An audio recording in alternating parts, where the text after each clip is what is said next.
Welcome to Shabu's kitchen മാറ്റിക്സ്. ഇന്നൊരു mango cake ആയാലോ? ഇപ്പോൾ മാംഗോയുടെ സീസൺ ആണല്ലോ, എല്ലായിടത്തും പഴുത്ത മാങ്ങ ഇഷ്ടം പോലെ നമുക്ക് കിട്ടുന്നതാണ്. ഈ കേക്ക് ഉണ്ടാക്കാൻ നമ്മൾ നല്ലവണ്ണം പഴുപ്പുള്ള മാങ്ങ, അതായത് നാരില്ലാത്ത മാങ്ങ വേണം യൂസ് ചെയ്യാൻ. പിന്നെ വീട്ടിൽ നമുക്ക് സാധാരണ കിട്ടുന്ന വീട്ടിൽ നമ്മൾ യൂസ് ചെയ്യുന്ന ഇൻഗ്രീഡിയൻസ് മാത്രം മതി ഇത് ഉണ്ടാക്കാൻ. സ്പെഷ്യലി ഇത് എഗ്ലെസ് ആണ്, അതായത് മുട്ട ചേർക്കാതെയാണ് ഞാൻ ഈ കേക്ക് ഉണ്ടാക്കുന്നത്. ഈ കേക്ക് ഉണ്ടാക്കുന്ന വിധമല്ല ഏകദേശം ഒരുപോലെ തന്നെ, പക്ഷേ ഇവിടെ ഞാൻ ഇന്ന് ഫ്രയറിലാണ് ഉണ്ടാക്കുന്നത്. നിങ്ങൾക്ക് ഈ കൂട്ട് ഞാൻ പറയുന്ന രീതിയിൽ ഉണ്ടാക്കി കഴിഞ്ഞതിന് ശേഷം നിങ്ങൾ എങ്ങനെയാണോ സാധാരണ കേക്ക് ഉണ്ടാക്കുന്നത് ആ രീതിയിൽ ഉണ്ടാക്കാവുന്നതാണ്. വരൂ, ഇതെങ്ങനെയാണ് ഉണ്ടാക്കുന്നതെന്ന് നോക്കാം. വേറൊരു പാത്രത്തിൽ 2 കപ്പ് മൈദ, നമ്മൾ ഏത് കപ്പിനാണോ മെഷർ ചെയ്യുന്നത് ആ കപ്പിന് വേണം എല്ലാ ഇൻഗ്രീഡിയൻസും മെഷർ ചെയ്യാം. 2 കപ്പ് മൈദയും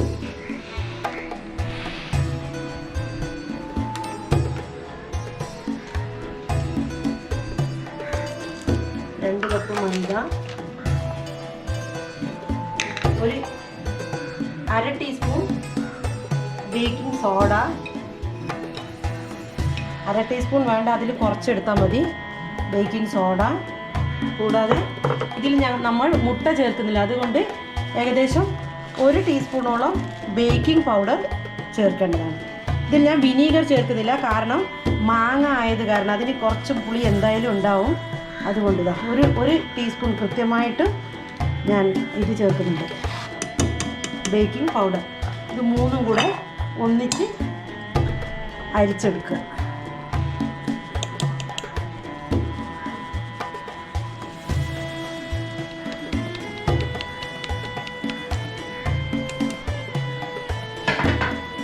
ശേഷം നമ്മൾ അരച്ച് വെച്ചിരിക്കുന്ന മാംഗോ പൾപ്പ്, ഷുഗർ കൂടാതെ എണ്ണ, ഇത് 3ഉം കൂടെ മിക്സിയിൽ നല്ലപോലെ അടിച്ചതാണ്. ഇത് അടിക്കുമ്പോൾ ഇതിലേക്ക് ഒരു 1/2 ടീസ്പൂൺ വാനില എസൻസ് കൂടെ ചേർത്തിരുന്നു. നിങ്ങൾക്ക് ഇഷ്ടമുണ്ടെങ്കിൽ ചേർക്കാം, ഇല്ലെങ്കിൽ ചേർക്കാതെ ഇരിക്കാം. അത് അവരവരുടെ ഫ്ലേവറിൻ്റെ താല്പര്യം പോലെ നിങ്ങൾക്ക് യൂസ് ചെയ്യാവുന്നതാണ്. അടിച്ചു വെച്ചിരിക്കുന്ന പൾപ്പിലേക്ക് നമുക്ക് ഇനി ഈ ഡ്രൈ ഇൻഗ്രീഡിയൻസ്, അതായത് ഈ പൊടികളെല്ലാം കുഴച്ച് നന്നായി മിക്സ് ചെയ്ത് വെച്ചിരിക്കുന്ന ഈ പൊടി നമുക്ക് അല്പം ചേർത്ത് കൊടുക്കാം. ഇതിൽ നന്നായി യോജിപ്പിക്കണം. അതിനു മുമ്പേ ഞാനിത് ഫ്രയറിലാണ് ഉണ്ടാക്കുന്നത്, അതുകൊണ്ട് നമുക്ക് ഫ്രയർ പ്രീ ഹീറ്റ് ചെയ്യാൻ വെക്കാം. ഇത് ഒരു 3 മിനിറ്റ് പ്രീ ഹീറ്റ് ചെയ്യണം. നിങ്ങൾ മെനുവിൽ പോയി മാറ്റിയാലും മതി.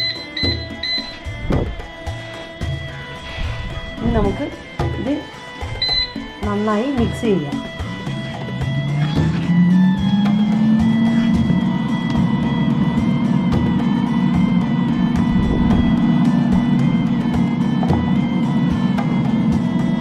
മിക്സ് ചെയ്തിട്ട് ഇതിൻ്റെ കൺസിസ്റ്റൻസി ശരിയായി വന്നില്ലെങ്കിൽ ഇതിലേക്ക് നമുക്ക് പാല് ചേർക്കണ്ട. സാധാരണ എല്ലാ കേക്കിലും നമ്മൾ പാലാണ് ചേർക്കുന്നത്, പക്ഷേ ഇത് മാങ്ങ ആയത് കാരണം ഞാൻ ഇതിലേക്ക് പാല് ചേർക്കുന്നില്ല. സാധാരണ റൂം ടെമ്പറേച്ചറുള്ള വെള്ളമാണ് ഇതിലേക്ക് ഒഴിച്ച് കൺസിസ്റ്റൻസി ശരിയാക്കി എടുക്കുന്നത്.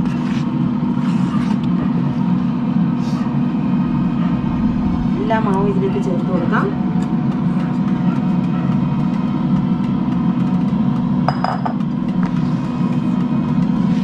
നന്നായി യോജിപ്പിച്ചെടുക്കുക.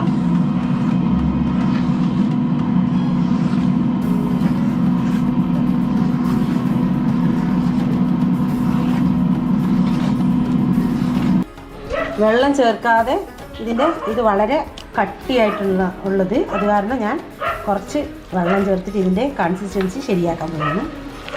ഏകദേശം ഒരു 3/4 കപ്പ് വെള്ളം ഞാൻ എടുത്തു വെച്ചിട്ടുണ്ട്. അപ്പോൾ എത്ര വേണ്ടി വരും?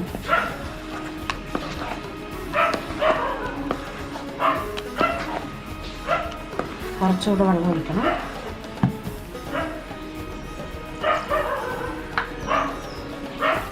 ഏകദേശം 1/4 കപ്പോളം വെള്ളം ഞാൻ ഇതിലേക്ക് ചേർത്ത് കൊടുത്തിട്ടുണ്ട്. എനിക്കൊന്ന് ഈ വെള്ളം മതിയാവും. നമ്മുടെ കേക്ക് ടിന്നിൽ ഒരു ബട്ടർ പേപ്പർ, എണ്ണ തടവി ബട്ടർ പേപ്പറും കട്ട് ചെയ്ത് റെഡിയാക്കി വെച്ചിട്ടുണ്ട്. ഇളക്കി യോജിപ്പിച്ചതിന് ശേഷം നമുക്ക് അതിലേക്ക് ഒഴിച്ചു കൊടുക്കാം. നിങ്ങൾ ഏത് രീതിയിലാണോ കേക്ക് ഉണ്ടാക്കുന്നത്, അതായത് പിന്നെ പാത്രം വെച്ച് ഗ്യാസിലാണെങ്കിൽ അങ്ങനെ, അല്ല കുക്കറിലാണെങ്കിൽ അങ്ങനെ, എങ്ങനെ വേണമെങ്കിലും നമുക്ക് ഉണ്ടാക്കാം, അല്ല ഓവനിലാണെങ്കിൽ അങ്ങനെ.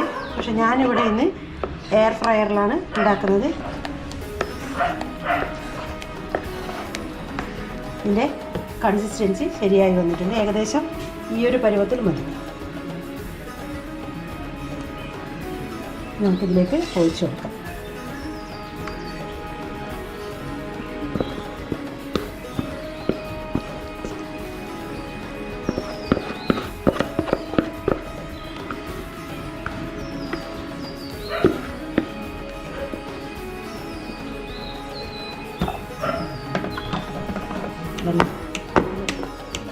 എയർ ബബിൾസ് പോകാൻ വേണ്ടിയാണ് നമ്മളിത് ടാപ്പ് ചെയ്യുന്നത്.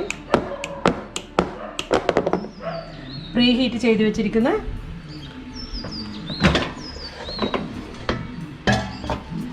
എയർ ഫ്രയറിലേക്ക് നമുക്കിത് വെച്ച് കൊടുക്കാം.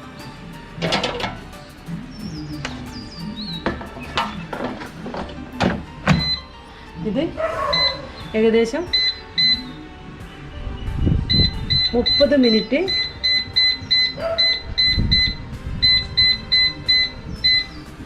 മുപ്പത് മിനിറ്റ് 140 ഡിഗ്രിയിൽ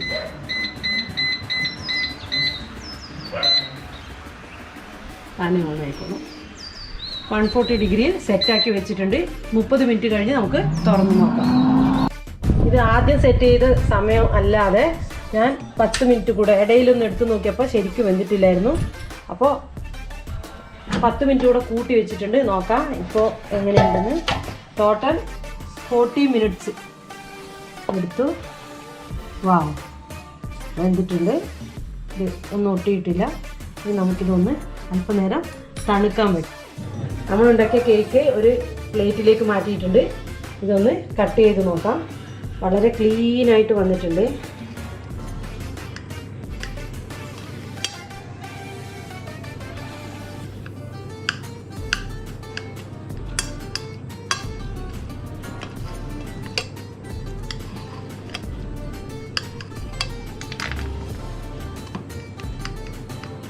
നല്ല സോഫ്റ്റായ മാംഗോ കേക്ക് ഇവിടെ റെഡി ആയിട്ടുണ്ട്. എല്ലാവരും ഇത് പരീക്ഷിച്ച് നോക്കുക. അതുപോലെ നിങ്ങൾക്ക് ഇഷ്ടമായെങ്കിൽ എൻ്റെ വീഡിയോ ലൈക്ക് ചെയ്ത് ഷെയറും ചെയ്യുക.